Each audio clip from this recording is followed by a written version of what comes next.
말씀의 제목은 무엇입니까? 자, 오늘 말씀의 제목이 무엇입니까? 그때에 가끔 주변에서 여자분들이 나는 살면서 큰 욕심 부리지 않는다. 남편이 딴짓하지 않고 월급 매월 가져다 주고 아이들이 평범하게 자라주고 몸에 큰 질병 없이 내 집에서 알콩달콩 살면 그것으로 만족한다. 다른 욕심 없다 하는 이야기를 듣습니다. 그런데 이것이 얼마나 큰 욕심인 줄 나이가 들면서 깨닫게 됩니다. 남편이 따박따박 월급 가져다 주고 자녀들이 속 썩이지 않고 여기에다가 건강하게 사는 사람 몇 사람이나 됩니까? 젊었을 때는 이렇게 사는 것이 당연하다고 생각을 합니다. 그러나 삶의 풍파를 만나면서 이건 기적이다. 평범하게 사는 것 자체가 놀라운 일이다. 자, 이렇게 깨닫게 됩니다. 욕심도 이렇게 큰 욕심이 없다는 것을 나이가 들수록 알게 됩니다. 욕심을 넘어서 이건 경이로운 일이다. 이렇게 깨닫게 됩니다. 70까지 살았으면 70이라는 인생의 풍파를 통과하고 80까지 살았으면 80이라는 인생의 풍파를 지나가게 되는 것입니다. 잘 나가던 사장이 어느 날 노숙자로 전락하는가 하면 100m를 13초에 달리던 건강한 사람이 자기 발로 화장실에도 가지 못하고 음식은 철도 먹는다는 사람이 죽도 먹지 못하고 병원 신세를 지기도 합니다. 늘 기쁨이요 기대요 자랑거리였던 자녀가 어느 순간부터 근심과 걱정의 제목이 되기도 합니다.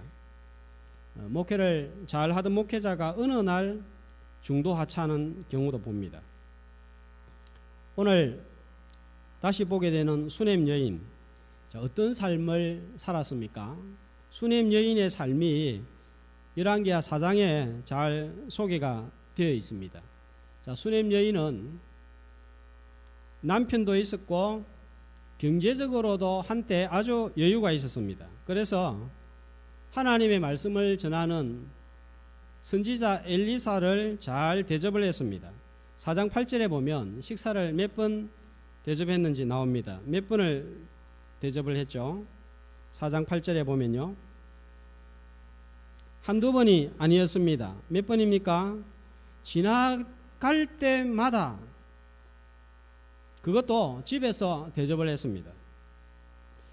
올 때마다 요리도 달랐습니다. 한 번은 회를 해주고 한 번은 소고기국을 끓여주고 한 번은 잡채를 해주고 한 번은 문어를 잡아다가 또 삶아서 요리를 달리하면서 대접을 했습니다. 뿐만 아니라 말씀 전하는 일에 주의 종이 전념할 수 있도록 자기 집안에다가 방을 한 칸 만들어서 침상, 책상, 의자, 촛불을 준비해서 섬겼습니다. 아주 대단한 부자는 아니었지만 형편이 참 괜찮았습니다. 여기에다가 노년에 전혀 예상하지도 구하지도 않았던 아들까지 얻는 복까지 받아 누립니다. 주사하는 기쁨보다 훨씬 더 큰 기쁨을 맛보았습니다. 남편도 신앙에 굉장히 협조적이어서 주의 종을 위해서 방을 마련하자 하니까 오케이 했습니다. 갑자기 갈멜산에 있는 하나님의 사람에게 다녀올 테니까 나귀와 산 한 명을 붙여달라고 하니까 그때도 오케이 했습니다. 경제적으로, 가정적으로, 영적으로 복이 드물게 안정스러운 삶을 사는 것을 볼 수 있습니다. 이 정도 사는 사람을 보면 참 좋겠다. 또 한편으로는 부러운 마음이 듭니다. 돈 걱정 안 해도 되고 남편 함께 신앙생활 잘하고 또 노년에 자녀까지 생기고 너무 좋아 보입니다. 4장에 소개된 수냄 여인의 삶이었습니다. 그러나 오늘 8장에 넘어오면 이런 단란하고 안정스러웠던 수냄 여인의 삶에 완전 반전이 일어나는 것을 볼 수 있습니다. 남편이 있습니까? 없습니까? 없습니다. 질병이었는지 사고였는지 알 수 없지만 먼저 죽었습니다. 8장 1절에서 3절을 보시면 흉년이 일어나서 다른 지방에 가서 몇 년을 거주합니까? 7년을 살다가 오게 됩니다. 그리고 고향으로 돌아와서 보니까 집도 다른 사람이 차지했고 땅도 다른 사람이 차지해서 이제 수확해서 먹고 살아야 되는데 살 길이 막막해졌습니다. 주의 종을 대접하기는커녕 이제는 자기 입에 풀칠도 못하는 신세가 되고 말았습니다. 자, 그러니까 수냄 여인처럼 여유가 있을 때, 섬길 수 있을 때 부지런히 섬기고 열심히 섬겨야 되는 거예요. 수냄 여인은 주의 종을 신실하게 기회가 있을 때에 섬긴 귀한 여인이었고 아들이 죽었을 때에도 믿음으로 나아가서 아들을 살린 귀한 믿음의 소유자였습니다. 이렇게 신실하고 귀한 여인, 귀한 믿음을 가진 사람도 인생의 풍파에서 예외가 아님을 보여주고 있습니다. 헌신적으로 주님을 섬겨도 얼마든지 먹고 사는 문제에 시달릴 수 있음을 보여주는 거예요. 이걸 이상한 일로 생각해서는 안 되는 것입니다. 그러나 하나님의 백성들은 이런 풍파를 만나도 너무 절망하지 말아야 됩니다.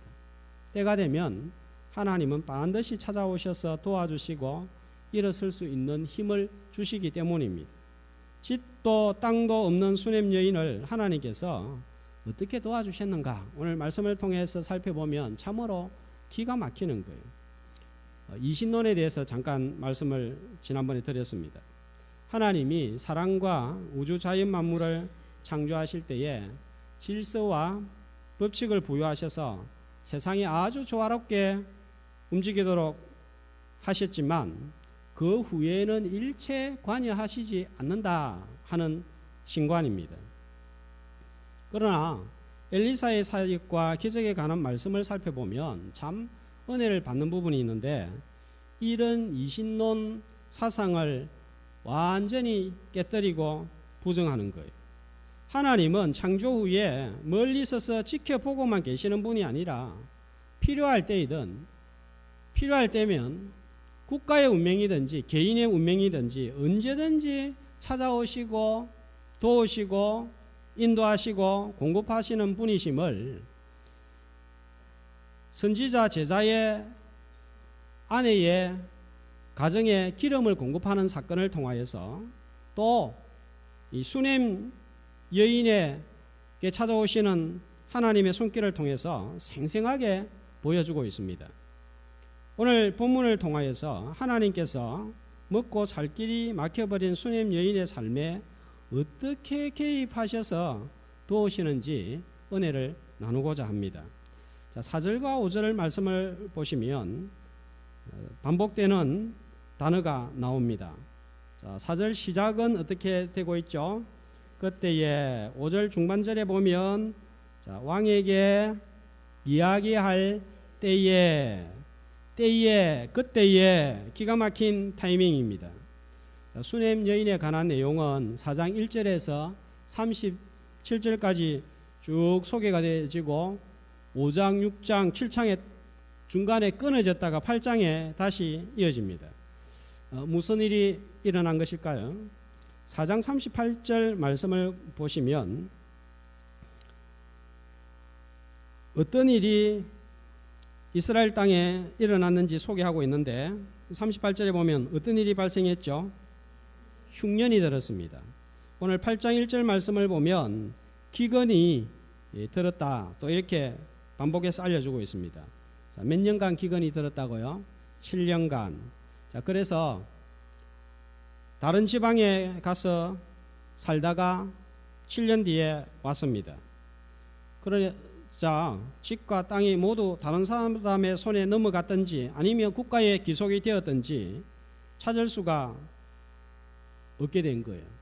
그런데 참 신기하게 다시 집도 찾고 땅도 찾고 6절 말씀해 보면 7년간 그 땅에서 얻은 수확같이 다 계산을 해서 돌려받게 되었습니다.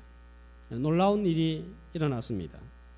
보통 재산 문제로 분쟁이 일어나서 법정에 소송을 하면 해결하는데 비용도 많이 들고 시간도 오래 걸리고 복잡합니다. 승소한다는 것은 더더욱 어렵습니다.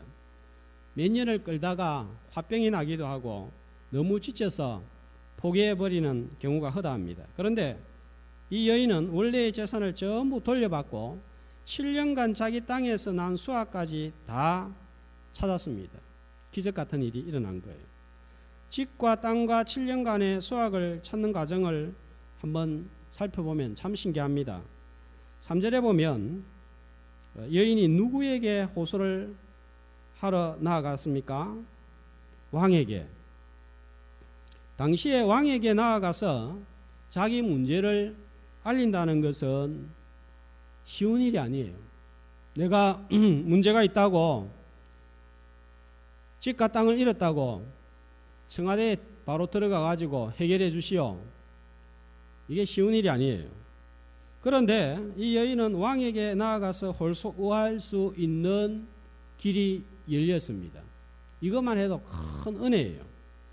4절 말씀해 보면 자, 그때에 왕은 뭘 하고 있었습니까? 자, 게하시하고 대화를 나누었습니다. 게하시는 누굽니까? 선지자 엘리사의 비서입니다. 엘리사의 비서로서 엘리사와 함께 수넴 여인의 집에서 식사 대접을 받기도 하고 잠을 자기도 했습니다. 자, 이런 게하시가 엘리사가 행한 모든 큰 일을 왕이 설명하라 해서 지금 설명하고 있습니다. 이때에 게하시를 부른 것도 신기하고 조금 이따 말씀드리겠지만 이 왕은 신앙이 없는 왕인데 엘리사가 행한 일을 듣는 것도 신기합니다. 5절 말씀해 보면 특별히 이때에 대화 나눈 중에 어떤 내용을 이야기하고 있죠? 죽은 자를 다시 살린 일. 자, 우리가 4장에서 살펴보았습니다. 수넴 여인의 집에서 일어난 일입니다. 노년의 아들 얻었는데 아이고 내 머리야 아이고 내 머리야 하다가 갑자기 죽어서 엘리사를 불러서 다시 살린 이야기입니다. 5절 말씀을 보면 여인이 왕에게 나아간 정확한 때를 소개하고 있습니다. 언제입니까? 바로 이 죽은 자를 다시 살린 것. 자기 이야기를 하고 있을 때에 여인이 왕에게 나아간 거예요. 자, 그러니까 이 여인을 보고 게하시가 뭐라고 말합니까? 왕아에게 왕이여 이는 지금 조금 전에 방금 이야기한 죽은 자를 다시 살린 집의 여인이고 이 아이가 바로 죽었다가 살아난 아이입니다. 왕은 6절에 보면 어떤 조치를 취하죠? 관리를 임명해서 여인의 땅과 집과 모든 것을 돌려주고 수확 7년치를 다 돌려주라고 명령했습니다. 4절에 그때에 5절에 이야기할 때에 절묘한 타이밍입니다.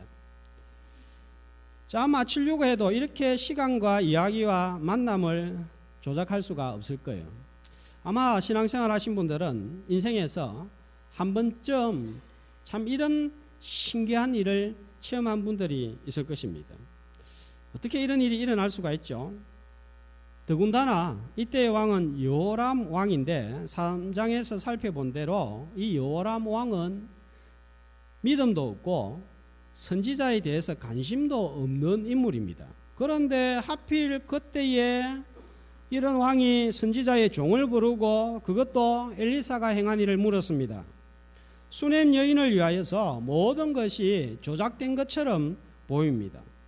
누가 이런 조작을 할 수 있습니까?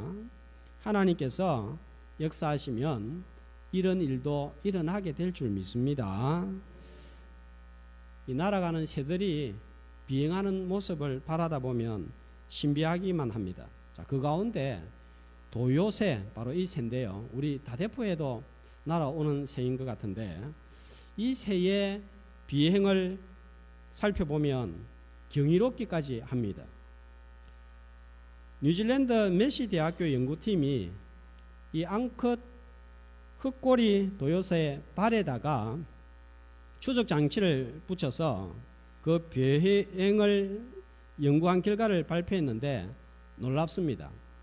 자, 지구이고 빨간 선은 도요새가 비행한 경로입니다. 맨 북극에 가까운 알래스카에서 이 도요새가 일주일간 한순간도 쉬지 않고 비행을 해서 뉴질랜드까지 날아오는데 11,700km를 비행을 합니다. 지구의 거의 4분의 1을 비행을 하는 거예요. 그리고 뉴질랜드에서 한동안 쉬었다가 북한 압록강까지, 중국 바로 옆에 있는 압록강까지 1300km를 비행하고 또 좀 휴식을 취했다가 다시 알래스카까지 6500km를 비행하여 돌아간다고 합니다. 장장 38,000km, 지구 한 바퀴가 4만 km인데 지구 한 바퀴를 비행해서 원래의 자리로 볼일을 보고 돌아갑니다. 비행하는 이유는 여러 가지가 있지만 먹이를 찾아서 짝을 찾았습니다. 도요새 한 마리 38cm 밖에 안 되는 작은 새입니다. 이런 작은 새 한 마리도 먹고 살 수 있도록 먹이를 준비하시고 날 수 있는 능력을 주시는 분은 하나님이십니다. 그렇다면 하나님의 형상대로 지음을 받은 우리는 도요새 한 마리보다도 하나님께서 귀하게 생각하지 않을까요? 우리를 위하여서 자기 아들을 십자가에 기꺼이 내어주신 자녀의 삶에 하나님께서 개입하시지 않겠습니까? 도요새 한 마리에 섭리하시는 하나님은 얼마든지 성도의 삶에 개입하셔서 삶을 조작할 수 있다는 사실을 믿고 그 주님을 바라보는 이 예배의 시간이 되시기를 주의 이름으로 축복합니다. 수넴 여인은 어떻게 해서 이런 기가 막힌 하나님의 도우심을 경험할 수가 있었을까요? 우리는 믿음 생활해도 이런 기가 막힌 하나님의 때를 한 번도 경험하지 못하고 사는 사람들도 많습니다. 그런데 여인은 어떻게 해서 이런 하나님의 기가 막힌 때와 하나님의 도우심을 경험할 수 있었습니까? 자, 몇 가지 살펴보겠는데 첫 번째로 신실하게 하나님을 잘 섬겼기 때문입니다.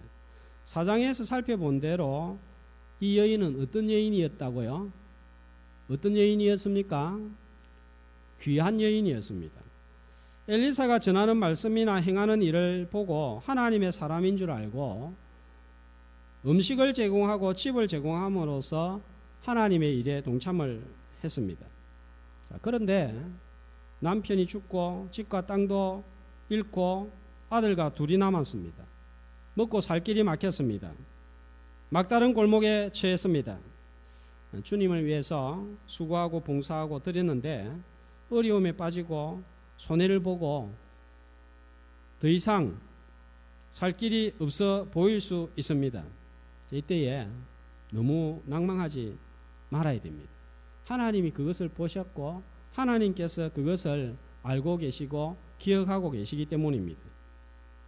때가 되면 반드시 찾아오셔서 채우시고 보상해 주시는 분이십니다. 단지 내가 생각하는 때와 방식과 하나님께서 생각하는 때와 방식이 다를 뿐이에요. 하나님은 수넴 여인이 과부가 되고 노숙자 신세에 직면하게 되었을 때 가만 두고 보시지 않았습니다. 언제요? 그때에 기가 막힌 시기에 찾아오셔서 채워주셨습니다. 전에도 말씀드린 평양 산정현 교회에 주기철 목사님께서 일제시대에 신사참배를 하다가 감옥에 끌려가서 옥고를 치르고 목회를 할 수 없게 되니까 가족들 생계를 돌볼 수 없었습니다. 그때에 주기철 목사님의 가족들 생계를 책임맡고 도와주신 분이 그 교회의 유계준 장로님이라는 분입니다. 역시 이 장로님도 교회를 지키고 신실하게 섬기다가 6.25 전쟁 발발 직전에 공산군에게 끌려가서 순교를 당했습니다. 참 험한 세월이었습니다. 그렇게 교회 열심히 잘 섬겼는데 돌아온 것은 이런 순교와 가족의 대책 없는 상태가 되었습니다. 주의 종의 가족을 돌보았는데 이 가족들 이제 자기 가족은 챙기지 못한 거예요. 자녀가 6남 2여였는데 한 치 앞을 내다볼 수 없는 그런 세상이 되었습니다. 전쟁통에 고아가 되든지 굶어 죽든지 총알바지가 될 신세였습니다. 그런데 놀랍게도 6남 2녀는 전부 다 의사가 되었고 또 의사 교수가 되었습니다. 서울대 총장, 숭실대 총장을 자녀들이 지냈고 그 사이가 이한빈 전 총리였습니다. 2004년 기준으로 후손이 모두 106명인데 각계각층에서 유명인사로 활동을 하고 있습니다. 왜 자녀들이 후손들이 이런 복을 받아 누리게 되었을까요? 주기철 목사님께서 신실한 종인데 자신의 가족을 돌보는 장로님과 그 가족과 자녀를 위해서 감옥에서 얼마나 기도를 했을까 하는 생각이 듭니다. 하나님, 장로님 가정, 자녀들 꼭 기억해 주세요 하고 매달렸을 거예요. 주님을 기억하고 신실하게 섬기면 나가 모르지만 나를 위해서 신실하게 섬기는 그 종을 위해서 눈에 보이지 않게 기도하는 사람들이 있습니다. 주님은 기억하고 신실하게 섬기면 주님도 나를 기억해 주십니다. 나보다 주님은 훨씬 더 기억력이 좋고 오래 기억하십니다. 영원히 기억하시는데 나를 모른다 하시지 않는 거예요. 사무엘상 2장 30절 이렇게 말씀합니다. 같이 나를 존중히 여기는 자를 내가 존중히 여기고 나를 멸시하는 자를 내가 경멸하리라. 수냄 여인은 주님을 기억하고 섬겼더니 주님도 기억하고 때가 되니까 찾아오셔서 도우시고 살려주셨습니다. 절대로 주님 섬긴 일은 손해가 나지 않는 줄 알고 끝까지 주님 잘 섬기는 성도들이 되시기를 축복합니다. 두 번째로 무엇보다도 수냄 여인이 이런 놀라운 하나님의 도우심을 경험한 것은 자기 마음대로 움직이지 않았기 때문입니다. 자, 1절 2절 말씀을 보시면 고향을 떠나서 다른 지방으로 간 이유가 뭡니까? 1절에 누가 가라고 한 거예요? 엘리사가 기근이 임하니까 다른 곳으로 가서 거주해라. 자, 2절은 여인이 일어나서 어떻게 행동했다고요? 하나님의 사람의 말대로 행하여. 왜 7년을 머물다가 돌아왔죠? 선지자 엘리사가 7년 동안 기근이 임하니까 머물라 해서 7년을 채우고 돌아왔습니다. 철저하게 말씀을 따라 움직였습니다. 우리는 어떻게 이사합니까? 이사를 자주 하시는데 이사의 기준이 뭡니까? 기준이 뭡니까? 내 마음대로입니다. 교통 편리하고 집 넓고 회사 출근하기 편하면 그냥 이사합니다. 몇 년 후에 집값이 좀 오르겠다 싶으면 뒤돌아보지 않고 바로 이사합니다. 하나님, 이사해도 되겠습니까? 여기로 이사했을 때 새벽기도 나오는데 지장이 없겠습니까? 신앙의 방해는 되지 않을까요? 교회 봉사하는데 지장은 없을까요? 여기에는 별로 관심이 없습니다. 그래서 하나님의 특별한 개입을 체험하지 못합니다. 내 마음대로 움직이고 내 이익 따라 움직이는데 하나님께서 개입할 여지가 없는 거예요. 하나님께서 개입하려고 해도 주여, 주님은 가만히 계세요. 집값이 더 중요합니다. 주님은 하늘 부동산은 잘 알지만 지상의 부동산은 잘 모르잖아요. 그렇게 머리를 굴렸다가 나중에 더 값이 떨어집니다. 집값이 오른다고 해도 감사가 없습니다. 감사 표시를 하지 않습니다. 집값이 올라가지고 하나님께 감사 표시를 한 적이 있습니까? 네, 간혹 있습니다. 그러나 수넴 여인을 한번 보세요. 집과 땅을 놔두고 블레셋으로 이사해라 하니까 두말 없이 떠났습니다. 중간에 얼마나 다시 돌아오고 싶었겠습니까? 5년 뒤에, 6년 뒤에, 3년 뒤에 돌아왔다면 어떻게 되었을까요? 그때에 왕과 게하시가 만나고 있었을까요? 왕과 게하시가 만나지 않았다면 왕이 여인과 죽은 아들이 살아난 이야기를 들었을까요?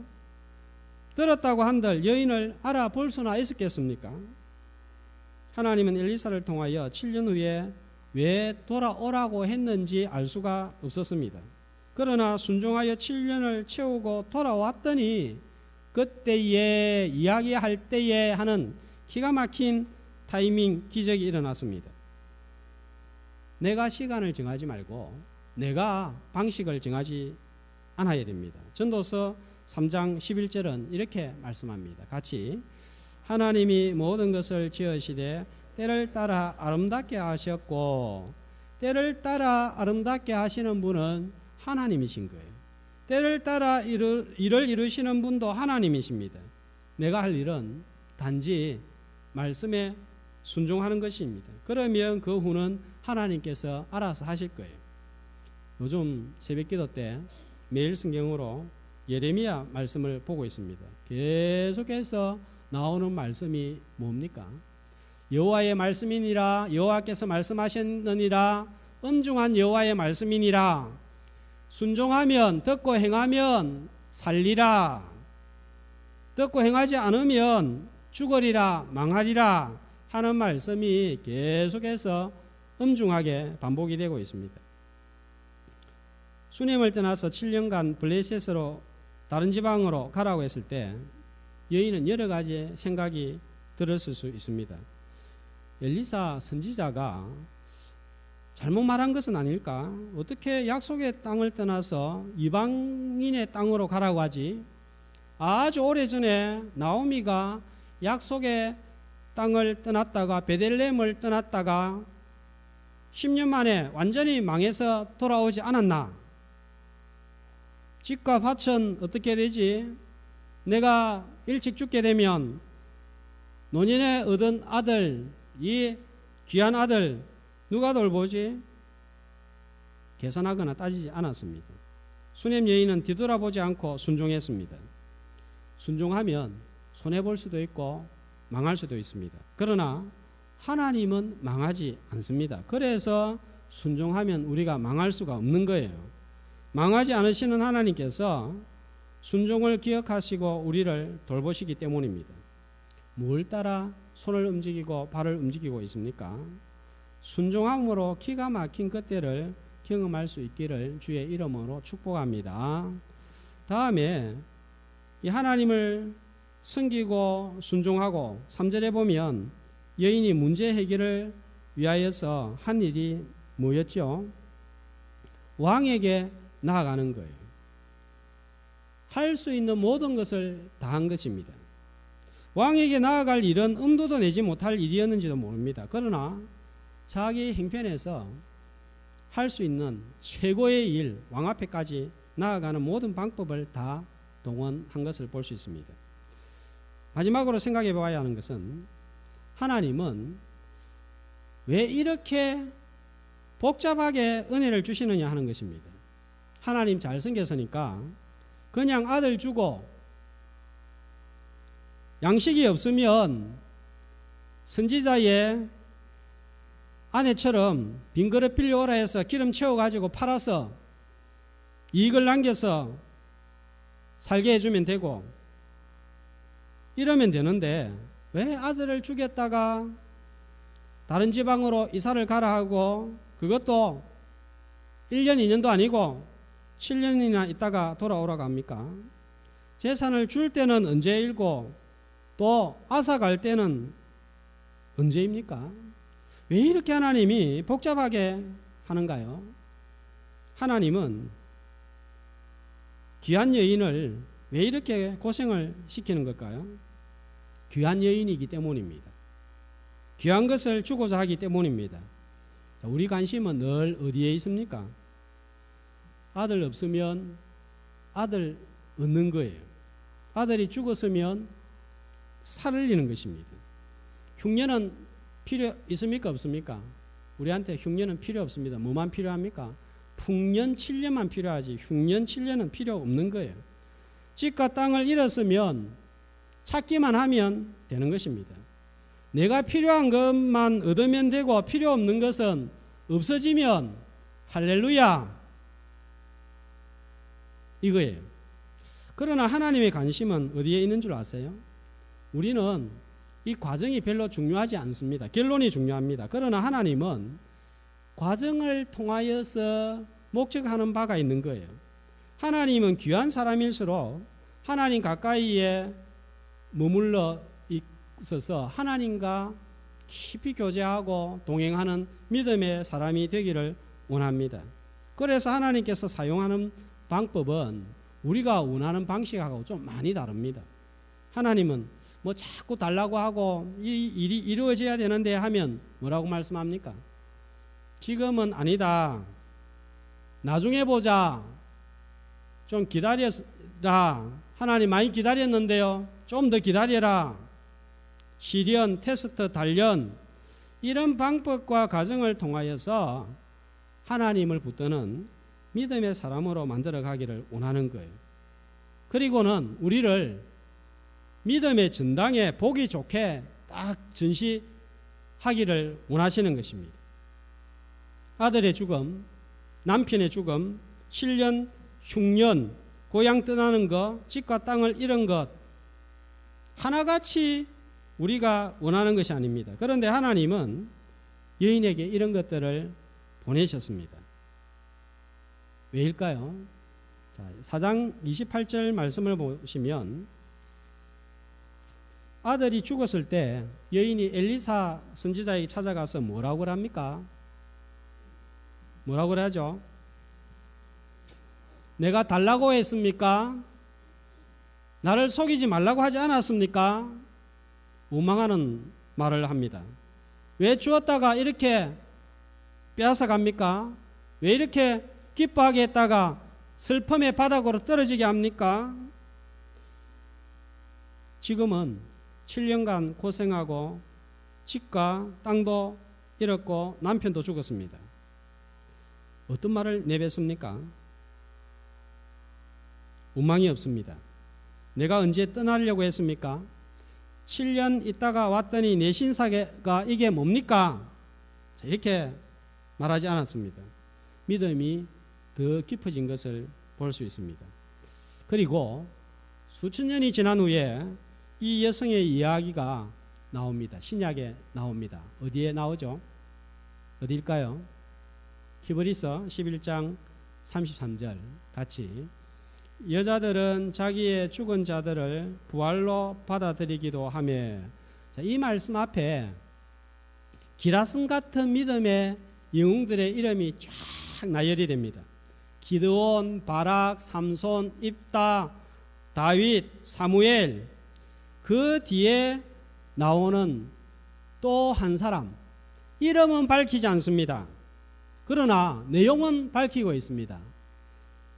자기의 죽은 자들을 부활로 받고 경험한 여자 누구예요? 수넴 여인입니다. 창세기에는 아브라함이고 여자라 그랬으니까 수넴 여인입니다. 하나님은 아들을 죽게 만들고 남편이 죽고 7년 흉년을 만나고 집과 재산을 잃는 일을 통해서 여인으로 하여금 점점 더 순종의 사람, 믿음의 사람이 되게 하셨습니다. 그리고 믿음의 전당 히브리서 11장에 믿음의 영웅으로 전시를 한 거예요. 사무엘, 다윗 어떤 사람입니까? 그와 똑같은 배열의 수냄 여인을 올려놓은 거예요. 이름은 밝히지 않았습니다.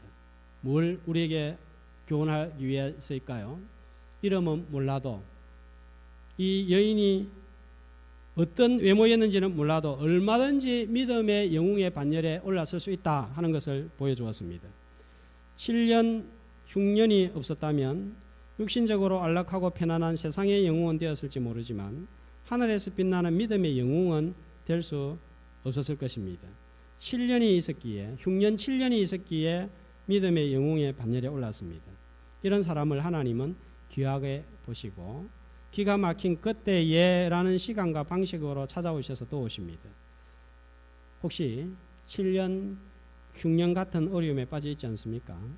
이때에도 여전히 주님을 변함없이 섬기고 순종하고 할 수 있는 최선을 다함으로 흉년 7년을 통하여서 영적으로 더 깊어져서 주님과 동행함으로 그때에 하는 기가 막힌 하나님의 도우심을 경험하는 귀한 성도 되시기를 주의 이름으로 축복합니다.